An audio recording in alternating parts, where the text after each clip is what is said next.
This week's recipe has the coolest trick for making your chilies so much better, and other stuff too, burgers, meatloafs, other meaty mixes. It is totally genius and it's going to make you very popular.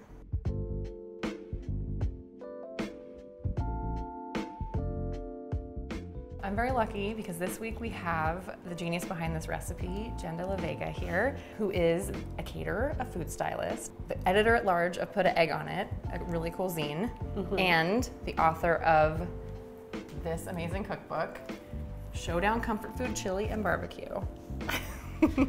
And the genesis of this cookbook is so cool. Can you just tell us a little bit about it? Yeah, this book is a collection of 100 recipes I've entered into competition. That's so amazing. Yeah. So more than one chili even. There's like a whole It's the chili first chapter. Chili chapter. It's chili chapter. So this one in particular caught my eye because there's a very genius-y trick to it, which we might as well just dive in and talk about here. While I was doing research for these cooking competitions, I wanted to make burgers, but I just needed something else. I felt like all the recipes were turning out the same, and I stumbled upon James Beard's burger recipe where he throws in like 2 tablespoons of heavy cream to the burger mix. And I thought, couldn't I just apply that across most ground meat dishes? Turns out it works for chili. So James Beard might have been the inspiration, but you are the one who added the time element, which makes the biggest difference in my testing that I've seen. Just adding cream at the end doesn't do the magic that you have done in this recipe. This is fresh ground beef.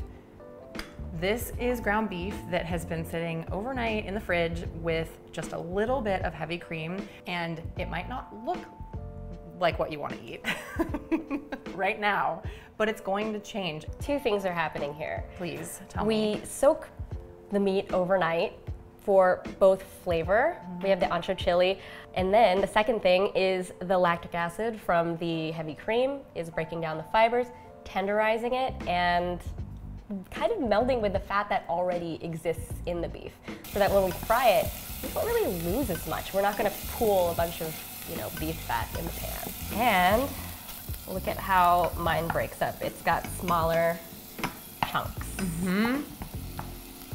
Yours, you can see the shape of the grinder. I know.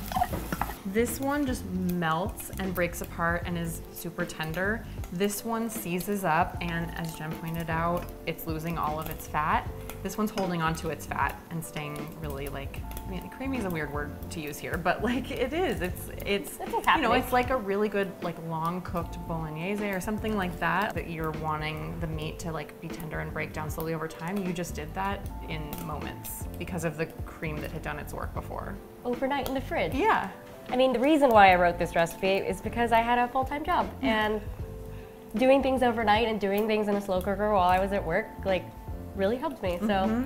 Well, and if you don't happen to have overnight, if you wanted to start this on a Saturday morning and then have it for dinner Saturday night. That still works. It still works. Even just soaking this for 4 hours, it still does the same cool thing, and the end chili is so much better because of it. Yeah. So now we get to make the real chili. Very exciting. Yeah. Look at you. Oh. It's like a little balloon. My little friend. This is an ancho pepper. We've had it soaking for about 20 minutes in warm water or boiling water. Yeah, and then turned it off. This is what it looked like before. So reconstituted it. Yes. Could you just tell us a little bit more about the inspiration, not just for the trick, but for this chili as a whole? Yeah. So the base recipe for this is mole. So I took the most iconic ingredients from it, like chocolate, and took it out of the mole mix and used it as a topping. And you see that I put the chili in the beef instead of in the whole mix, because I think it just imparts so much more flavor in the protein, because I feel like when I eat chili, I'm always fishing for the meaty bits. So I just decided to punch up the meat itself. Some people peel these, but I don't really mind. I like a little more rustic chili anyway. And it's gonna break down even more as we cook it. Chili's gotta be rustic. What is a refined chili? Those two don't really go together. I don't trust an elevated chili. These look like it was made in a backyard, my very tiny apartment, or a parking lot. Where are all the places that you've made food in your various lines of work? Oh my gosh. The woods. I've dug holes to like make smokers. All right. Beef. Beef. And this is how much cream, just a tiny, tiny bit of cream that makes such a huge difference. 2 tablespoons per pound of ground meat. Looks like a garnish. Okay, I'll throw the ancho in. Yay. I like these big pieces because you Thank can you. see it. So I like to fold it because if you overwork this, it can be like a very tough meatball. It's mostly just making sure the cream is everywhere and that ancho is gonna be in every bite. So if you don't have cream, you could do this with yogurt, buttermilk. Other dairy products will have a similar effect, but then you can't say that it was inspired by James Beard's hamburger. So maybe good to go with the cream. So that's what you do the night before. Yes. Or 4 hours ahead-ish. Yeah. Which we did. And this is way better for chili. Yes, it is. So what do we do first? We have oil, and then we're going to get our onions in here first. They can start softening. Just move them around a few times and just wait.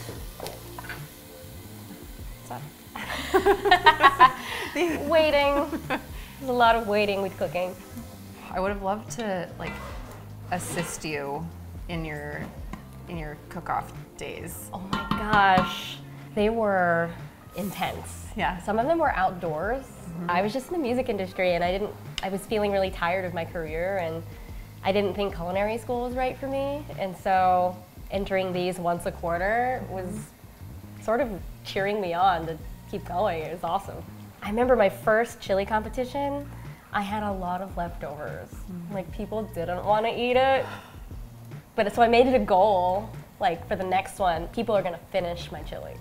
So is that goal, my chili's gonna be so good they keep coming back for more, or I'm just gonna make an appropriate amount of chili for people to eat? Both.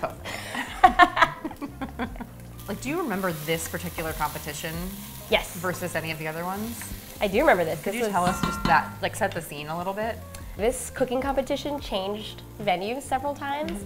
This particular one was at Union Pool in Williamsburg. In the back room where they have concerts usually. They set up 30, if you can imagine, 30 foil catering pans with sternos underneath. And it was very crowded. And it was on the bar and then on a 6-foot table across in front of the stage. And you had to bring your chili in, get it warmed up. And I didn't put it in this recipe, but that time I finished it with a bunch of beer. Oh. Because it was a bar and I was like, why don't I, add some beer? And it added like a mellow note to it. So if you want to deglaze the onions, this is when you would add beer. Got it. Meat time? Meat time. So our rested ancho marinated meat. And then when it hits the heat, just start breaking it up. I know it looks like a burger patty right now, but it will break down. While you're doing that, I'm just gonna chop a couple last things. Scotch Bonnet! Ooh. Jamaica peppers. You could swap in jalapeno, but I think this has a great fruitiness to it, and it goes well with chocolate that can be fruity sometimes. So cool. I like it. Do you want to see this meat? Ooh, oh my gosh. That already looks so good. It completely broke down. It is luxurious meat mix. So now that it's brown, many things go in. Aromatic things. And why do one set of things go in now and then one in a moment? This comes from national chili competitions. Oh. So I did some research about award-winning recipes, and a lot of the winners have spice dumps. Do you know about this? No. Oh man. So a lot of people mix in fresh spices at one stage and then right before judging. Huh, okay. So that you get both the mellow note and like a more acidic, oily note later. Interesting. Yeah. Wow, okay. So you can layer spices at different stages of the chili making process. Okay, and so adding things in now, spices, other things. This is gonna be more of a mellow result. Okay, so really quick, Toasted coriander gonna get ground. So the toasting brings out the volatile oils, and grinding it fresh, raking out those oils. So all these aromatics go straight in. I'm just gonna start dumping. All right. Coriander. We're putting it specifically on the meat before we add any liquids. Cocoa powder, masa harina, bay leaf. Flavor and a thickening agent. Yes. And just some salt. How much salt do you think? A couple pinches. We can always Add adjust. Yeah. Oh, and one last thing, grated garlic. I love doing this. Some people are sensitive to garlic. I like more spice. The more cell walls we break down, the more spice, garlic spice we get. This is a potent mix. Yes. And just keep dumping stuff in? Yeah. Okay, so we got some chopped tomatoes. Yes. So the recipe calls for aroma, but you can substitute in canned, whatever kind you have. And these are red beans that we soaked overnight and drained. Red kidney beans. Yes. There we go. Hooray. And some ground cumin. Yeah. Aha! A ham hock. I was just looking in my grocery store, like what is going to impart flavor? Smokiness. Without, you know, having a smoker in my apartment. One time when I made this, I could not find a ham hock, and so I just subbed in some chopped bacon. That works. You think that works? Totally you works. approve of my sub? I absolutely approve of that. Okay, great. So I'm just moving it a little bit, making sure nothing is stuck to the bottom before we start, because that's a lot, like that fond that's like sticking to the bottom is so much flavor. It's good stuff. Yeah. Okay, I'm gonna... Here it comes. Here comes the spicy stuff. Incoming. Oh, except I'm gonna run into our juice groove. Well, it's just gonna have to make the leap. It's all right. Cool. Go, go, go, everybody. Okay. Done it. And then last thing, I think, Yeah. is the broth. Yes. Beef broth. Yes. Oh. Lovely. All our stuff is in, and that's just supposed to simmer for like an hour and a half, 2 hours. Or throw it in the slow cooker, go to work, go to school, do your thing. It'll be ready. Come back and there'll be chili. Yeah. And do we cover that or not cover that? I like to cover it. Okay. Why is Yeah. that? I don't want to evaporate off all the liquid. Okay. We still need it to get into the beans. We want it to thicken up. We want the fat to render off the ham hock. So we need all the liquid. Okay. Got it.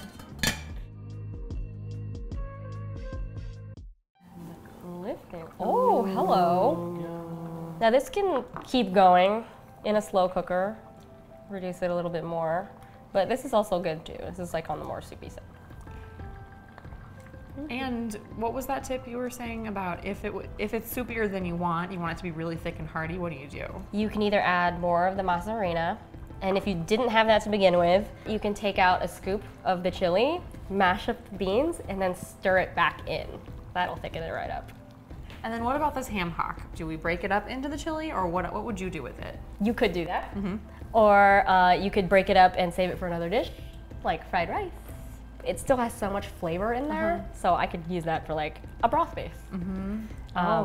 Yeah. But here it's already done its job. Yeah, we wanted the ham hock for its smokiness and for the collagen. Okay. What does the collagen do? Helps thicken it up. It's more of a fatty thickening rather than like reducing liquid in there. Okay. So this looks phenomenal as is, but then you garnish it with some really smart things. So I chose plain yogurt instead of sour cream because I wanted to change things up. And then we have dark chocolate that we're going to shave over it. In a lot of mole chili recipes, you add chocolate in and stir it in at the end, but it doesn't really keep well. And so I think it's better to shave it on top. Look at that. Chocolate snow. This looks so comforting and cozy. Cheers. Thank you so much. Oh, thank you. Yeah. It's so good. Why are you laughing because it's so good? Yeah, I mean, I wrote this a long, long time ago, and I've grown a lot as a chef, and will call myself a chef now. But gosh, when you have a good idea, like, just keep it in your back pocket, like, never forget. For more genius recipes every single week, be sure to like this video and subscribe to our channel, but also pick up a copy of Jenn's cookbook and read about all of her adventures in the cooking competition world. And where can they find you on the internet, Jenn? My social media handle everywhere is Randwiches. Randwiches as in sandwiches with an R, right? Yes. For random sandwiches. Random sandwiches. So just think random sandwiches. That's me. We'll see you next week.